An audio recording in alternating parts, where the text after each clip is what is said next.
ये कथा हम अपने भारतवर्ष के रक्षा और कल्याण के लिए कर रहे हैं। सुन रहे होंगे आप, इस समय पूरा विश्व युद्ध छिड़ गया है।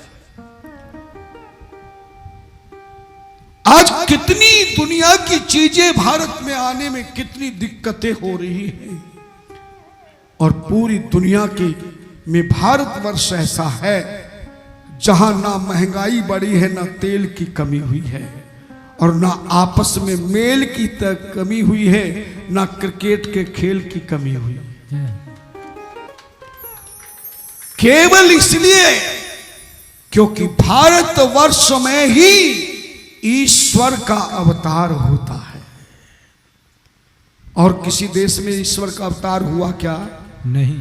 राम श्री राम का अवतार हुआ तो भारत में है ना, कृष्ण का अवतार हुआ तो भारत में, परशुराम का अवतार हुआ तो भारत में, और पूरे देशों का नाम लिया जाता है, लेकिन भारत देश को भारत माता कहा जाता है। हमारे शास्त्रों के अनुसार 3 को ही माता कहते हैं, केवल 3 को। किसको कहते जरा बताओ? नहीं, बाकी तो सबको माता कहते रहो। प्रमुखता से जो माता कहा गया है, हमारे भारत में 5 माताएं हैं। 3 माता नहीं, 5 माता। 3 तो देवता, ब्रह्मा विष्णु महेश त्रिदेव। और पहली माता का नाम है पृथ्वी माता। पहली माता कौन सी है? पृथ्वी माता। और दूसरी माता है जो बच्चे को जन्म देती है। पर एक बात आपको यहां समझा देना चाहता हूं, और हमारी बात एक एक नई नई चीज है, पर ध्यान से सुनना। केवल जन्म देने से कोई भी माता नहीं कहलाती, ऐसा धर्मशास्त्र कहते हैं। पहली है पृथ्वी माता, जो हमें पैदा करती है, पालन करती है, रहने को मकान देती है, खाने को पकवान देती है। ध्यान देना। दूसरी माता जो संतान को जन्म देती है, हमारे शास्त्रों में उसको माता नहीं कहा गया। आपको सुन के आश्चर्य होगा कि बच्चे को जन्म देने वाली तो माता ही कहा जाता है। ऐसा नहीं। तुलसी जी ने रामचरितमानस में लिखा, जन्म तो भेड़ और बकरी भी बच्चे को देती है ना। दुनिया के जितने पशु लोग हैं, पक्षी हैं, वो भी अपने शरीर के द्वारा अपनी जाति के अनुसार जन्म देते हैं। पर आपने कभी कबूतरी माता कहा क्या? बिल्ली माता कहा क्या? जन्म देने से मां नहीं बनती है। बोले माता फिर कौन कहलाती है? बोले पुत्रवती, पुत्रवती युवती जग सोई, बोले रघुपति भगती जास सुत हो। रघुपति भगती जासु सुत होई। जो माँ का बेटा या बेटी संतों के चरणों में जाकर कथा सुनने लग जाए,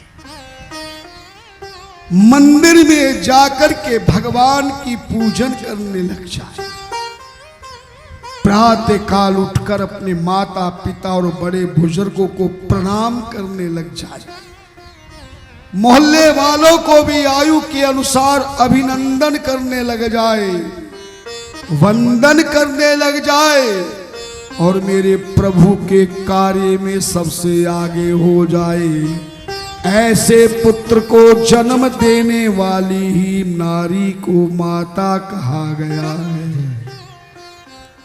आज रावण की माता का कोई नाम लेता है क्या? बोलो ना। नहीं लेता ना। प्रहलाद की माता का नाम लिया जाता है, ध्रुव की माता का नाम लिया जाता है। ध्यान देना। इसलिए पहली पृथ्वी माता है, दूसरा जिस माता का बालक अपने धर्म के अनुकूल चलने लग गया, जीवन में ईश्वर के प्रति अपने को समर्पण करने लग गया, उस जन्म देने वाली उस माता को कहते हैं।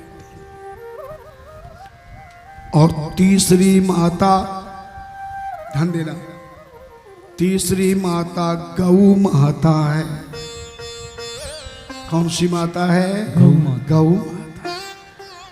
और चौथी गायत्री माता है, जिनके बारे में कल बताया था। अगर मां गायत्री वेद नहीं देती तो आज ये पुराण की कथाएं नहीं होती। और अंतिम में चौथी कौन है? नहीं पता। गीता माता है। कृष्ण भगवान ने जो उपदेश अर्जुन को देकर, जिन उपदेशों को वेद व्यास जी ने लिखकर गीता नाम का ग्रंथ तैयार किया, वह भी माता है। और ये 5 माताएं हैं इस जीवन में जो प्रत्येक मानव का कल्याण करती हैं, ध्यान रखती हैं। सबसे पहली कौन सी माता बताई? जरा जोर से बोलो। पृथ्वी माता। लेकिन पृथ्वी माता भी केवल भारत की भूमि है।